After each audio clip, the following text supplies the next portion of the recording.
네, 오늘은 8월 23일입니다. 월요일이고요. 본문은 시편 67편 1절에서 7절까지의 말씀을 보도록 하겠습니다. 시편 67편 1절에서 7절의 말씀 제가 봉독하겠습니다. 하나님은 우리에게 은혜를 베푸사 복을 주시고 그의 얼굴빛을 우리에게 비추사 셀라. 주의 도를 땅 위에 주의 구원을 모든 나라에게 알리소서. 하나님이여, 민족들이 주를 찬송하게 하시며 모든 민족들이 주를 찬송하게 하소서. 온 백성은 기쁘고 즐겁게 노래할지니 주는 민족들을 공평히 심판하시며 땅 위의 나라들을 다스리실 것임이니이다. 셀라. 하나님이여, 민족들이 주를 찬송하게 하시며 모든 민족으로 주를 찬송하게 하소서. 땅이 그의 소산을 내어 주었으니 하나님 곧 우리 하나님이 우리에게 복을 주시리로다. 하나님이 우리에게 복을 주시리니 땅의 모든 끝이 하나님을 경외하리로다. 아멘. 본문이 그렇게 많지 않습니다. 한 절씩 보면서 오늘 이 의미를 좀 같이 깨닫고 또 하나님께서 우리에게 정말 원하시는 또 그 한 가지를 굳게 붙들고 순종하는 열매 맺는 은혜가 있기를 소망합니다. 오늘 본문을 읽으면 이제 복이라는 단어가 굉장히 많이 나오죠. 복. 복이라는 단어가 또 나오고 끝에도 이제 복으로 시작해서 복으로 끝나요. 그렇죠? 1절에도 복으로 시작했고 마지막 7절도 복으로 끝납니다. 이 복이 뭐냐? 우리가 뭐 기복신앙 얘기하죠. 기복신앙은 좋지 못하다. 그래서 어떤 우리가 복을 얻기 위해서 하나님을 수단화시키고 우리가 이 땅에서 더 번영하고 더 잘 되기 위해서 하나님을 나의 어떤 도구로 삼는 이런 식의 기복신앙, 그리고 내가 주었으니 받는, 내가 하나님 앞에 이만큼 헌신했으니 하나님이 이렇게 내게 갚아야 된다고 하는 하나님을 빚쟁이로 만드는 그런 기복신앙은 이제 좋지 않죠. 그러나 우리는 이 기독교는 복을 추구하는 종교는 분명합니다. 그런데 이 복이라고 하는 것이 세상에서 말하는 어떤 번영이나 여러분의 회사가 잘 되고 자식이 좋은 회사에 취직하고 건강하고, 물론 그것은 다 복이라고 하는 개념 안에 들어올 수 있지만 성경에서 말하는 복의 진정한 의미는 그와 같은 것이 아니죠. 여러분 돈을 잘 벌게 되고 여러분이 투자한 것들이 뭐 아파트 값이 막 오르고 그게 복일까요? 복일 수도 있지만 복이 아닐 수도 있는 거죠. 그렇죠? 물질의 노예가 되고 또 이 땅에 마음이 많이 빼앗겨 있는 자들, 하나님을 경외하지 않는 자들에게 그렇게 번영을 이루고 계속 잘 되고 어쩌면 그것은 저주와도 같은 겁니다. 그러니까 하나님이 결국은 우리에게 무엇인가를 주실 때 그것을 통해서 하나님과 더 친밀해지고 하나님과 더 가까워지고 하나님을 더 알게 되는, 그래서 하나님으로 충만케 된다면 그것이 사실은 복인 것이죠. 그래서 그 일을 위해서 때로는 물질도 주시고요. 때로는 고난도 주세요. 정반대로. 그래서 고난도 하나님과의 더 가까워짐을 위해서 주신다면 그것이 복이 될 수 있고요. 또 때로는 물질이나 건강을 통해서도 하나님이 더 친밀하게 더 연합되어진 삶을 살게 하시려고 또 그래 주실 때가 있어요. 또 그러면 또 그것이 복이죠. 예전에는 저는 물질이 많아지는 거에 대해서 그게 과연 복일까라고 하는 의문이 있었는데 분명한 것은 하나님이 주시는 것은 아멘으로 받고 그것을 통해 하나님께 더 가까이 나아간다면 복입니다. 복의 의미를 그래서 저는 결국은 궁극적으로는 하나님 자체가 복이시다. 복의 근원 강림하사 찬송하게 하소서. 우리 찬송가 가사대로 복의 근원이 누구세요? 바로 하나님이시죠. 그래서 우리는 복을 구하는, 복을 추구하는 종교입니다. 그래서 하나님 자체가 복이 되시죠. 그래서 오늘 본문에도 복을 주시고 해놓고 그의 얼굴빛을 우리에게 비추세 이렇게 나와요. 그래서 이 복과 얼굴빛을 그 의미가 다르지 않습니다. 하나님의 얼굴빛이라고 했을 때는 하나님의 임재를 가리킵니다. 얼굴빛 하면 임재. 그래서 결국은 하나님의 임재 안에 깊이 거하는, 얼굴빛을 우리에게 비추소서, 하나님 우리에게 강력히 임재해 주소서라는 사실은 기도인 것이죠. 찬송인 것이죠. 그게 복입니다. 저는 이제 이 말씀 볼 때마다 창세기 이제 12장에 보면 누가 나오냐면 이제 아브라함이 나옵니다. 창세기 12장에 보면 아브라함이 나오는데 그 아브라함이 본토 친척 아버지 집을 떠나서 하나님이 지시한 땅으로 가게 되는데 정말 아브라함 나이가 적지 않은 나이고 그리고 그 적지 않은 나이에 자기 모든 그 생활에 그 터전을 다 뒤로하고 떠나게 되는, 근데 갈 바를 알지 못하고 떠났다고 그랬죠. 그래서 복의 통로의 삶을 살게 되는 믿음의 조상 아브라함 이야기가 나오는데 저는 정말 이제 무슨 생각을 하냐면 아브라함 대단하다 이런 생각했거든요. 그런데 성경을 자세히 보면 아브라함이 대단한 게 아니고 하나님이 아브라함에게 나타나셨다 그래요. 나타나셨다. 아브라함에게 이르셨다 그래요. 결국은 하나님이 임하시고 이르시고 또 말씀하시고, 여러분 거기에 뭐가 있습니까? 거기에 복이 있는 거고 거기에 순종이 있는 것이에요. 저는 가슴 깊은 곳에서부터 열망하게 되더라고요. 하나님, 우리 가정에도 이르소서, 얼굴빛을 비추소서. 우리 자녀에게 얼굴빛을 비추소서.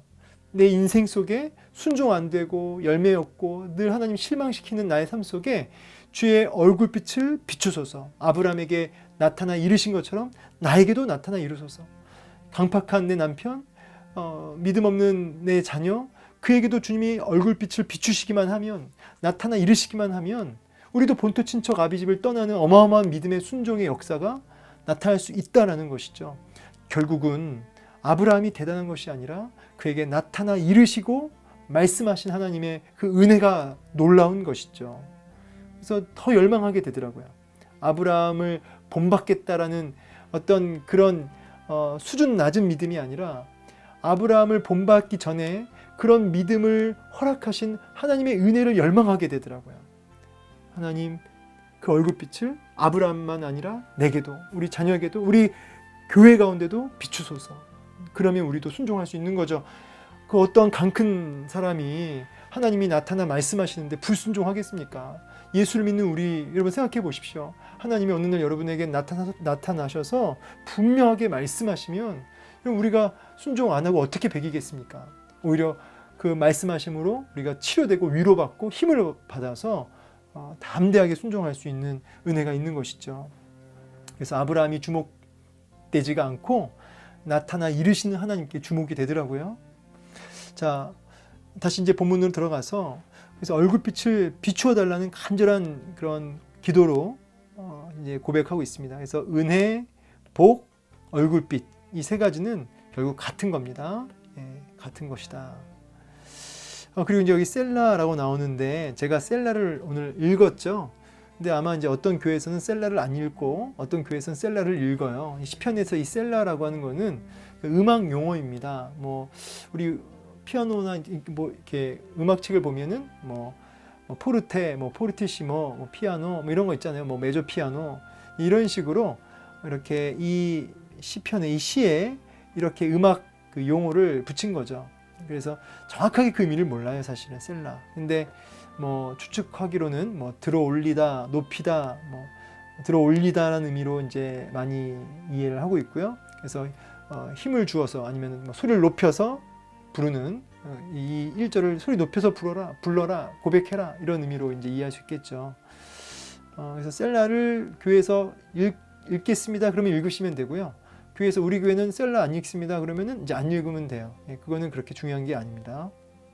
교회마다 그 분위기와 전통이 다르니까. 이 복을 이제 얘기하다 보니까 제가 시편 1편 말씀이 생각나는데, 시편 1편은요 시편 전체의 어떤 주제가 되는, 시편 전체의 주제가 되는 시가 1편이에요. 그래서 시편 1편을 제대로 공부하면 시편 전체를 이제 우리가 알 수 있다라고 할 정도로 시편 1편이 중요한데, 시편 1편에 보면은 이제 여기 복에 대해서 이제 얘기가 딱 나와요. 복 있는 사람은 하면서 결국은 악인들의 꾀를 따르지 않고 죄인의 길에 서지 않고 오만한 자들의 자리에 앉지 않고, 뭡니까 2절? 여호와의 율법을 즐거워하여 그 율법을 주야로 묵상하는도다. 결국은 하나님의 말씀에 붙들려 사는 게 진짜 복 있는 사람의 모습이라는 것이죠. 왜요? 하나님은 말씀 가운데 임재하시니까. 그렇죠? 예. 그러면서 마지막 6절에 무릇 의인의 길은 여호와께서 인정하시나 악인들의 길은 망한다 그래요. 여기 보시면 악인들의 길은 망한대요. 그러면 의인들의 길은 뭐예요? 흥하는 거죠. 근데 흥한다라는 표현을 안 하고 인정하신다라는 말을 쓰고 있어요. 인정하시나. 예. 그러니까 결국은 인정한다. 하나님이 인정하신다. 이게 흥한다의 의미를 대신해서 인정한다라고 썼잖아요. 지금 결국은 하나님의 임재 속에 거하는 삶, 하나님이 인정하는 삶, 여러분 그것이 진짜 복 있는 사람이고 흥하는 삶의 모습이라는 거죠. 여러분 흥하는 가정, 흥하는 우리 교회, 흥하는 여러분의 삶이 되기를 원합니다. 그것은 결국은 하나님의 임재 속에 거하는 삶인 것이에요. 얼굴빛을 우리에게 비추사. 이 얼굴빛을 우리에게 비추사라는 말씀은 이제 민수기 6장 22절에서 27절의 말씀에 이제 그 자세히 나와 있는데, 그건 한번 시간 되시면 찾아서 읽어보시면 이제 아론의 축복 기도가 나오죠. 자, 그러면서 이제 이렇게 하나님 앞에 간절히 은혜를 구하고 임재를 구하면서 그렇게 하나님의 은혜를 구하는 이유가 뭔가라고 봤더니 2절에 주의 도를 땅 위에 주의 구원을 모든 나라에게 알리소서. 예, 하나님 은혜를 주십시오. 얼굴빛을 우리에게 비춰주십시오. 왜 그런 줄 아십니까? 바로 주의 도, 하나님의 그 구원의 그 진리, 그 말씀을 이 땅 가운데, 또 주의 구원을 이 땅 열방 가운데 내가 알리기를 원한다는 것이죠. 알리소서, 이 말은 그렇게 되기를 원합니다. 여러분 이제 굉장히 중요한 아주 말씀인데요. 뭐냐면 하나님께 복을 구하고 은혜를 구하고 얼굴빛을 비춰달라고 기도했는데, 간구하는데 그 이유와 목적이 분명하다는 거예요. 그 목적이 뭐냐면 바로 열방이, 모든 나라가 주님의 구원을 알고 주의 진리를 깨닫는, 주의 진리를, 하나님을 아는 것을 위하여 우리에게 복을 달라는 거예요. 여러분 여기에서 진짜 지혜로운 기도임을 아셔야 돼요. 누구에게 복을 주신 줄 아세요? 2절이 있는 사람에게 복을 주세요. 누구에게 얼굴빛을 비추는 줄 아십니까? 2절이 나의 꿈인 사람에게 바로 이런 얼굴빛을 비추시는 것이죠. 열방에 하나님을 향한 지식이 충만해지고 하나님의 구원, 하나님의 진리의 도를, 말씀을 전하고 깨닫는, 그것을 나의 꿈으로 삼고 살아가는 그 자에게 뭘 주시냐면 복을 주시는 거예요. 하나님 저한테 복 주십시오. 제가 잘 먹고 잘 살기 위해서 복 달라는 건 아니라 열방 가운데 주님 드러내려고 합니다. 열방 가운데 주의 구원을 내가 알리길 원합니다. 여러분 이러한 분명한 목적이 있을 때 하나님이 복을 막 쏟아 부어 주시는 거예요. 왜 그런지 아세요? 그게 하나님의 꿈이시거든요. 하나님의 꿈이 바로 모든 나라 열방이 바로 하나님을 아는 것이죠. 뜻이 하늘에서 이루어진 것 같이 땅에서도 이루어지이다. 그것이 하나님의 꿈이에요. 근데 그게 이제 시인의 꿈인 거죠. 그러니까 뭐예요? 딱 맞는 거예요. 시인은 지금 복을 받을 수밖에 없어요. 이것이 교회 존재 이유다라고 제가 한번 또 다른 말씀을 통해서 얘기했는데요. 이제 그게 이제 출애굽기 19장 6절에 이스라엘 백성들을 택하신 이유가 너희들 잘 먹고 잘 살라고 택한 게 아니라 제사장 나라, 열방이 이스라엘 통해서 하나님을 알고 돌아오게 하기 위하여 내가 너희를 택했다. 복을 줬다. 자, 뭐 시편, 창세기도 마찬가지죠. 12장에 아브라함을 천하 만민의 복의 통로로 들어 쓰신 거죠. 여러분 이처럼 열방을 향한 하나님의 마음과 그런 꿈을 교회가 품고 우리가 품어야 되는 거죠. 그저 우리 것, 우리 교회 내 것 하면 움켜쥐는 것이 아니라 열방을 향해 손을 뻗어야 된다는 것이에요. 3절 하나님이여 민족들이 주를 찬송하게 하시며 모든 민족들이 주를 찬송하게 하소서. 그러니까 2절을 좀 더 구체화한 겁니다.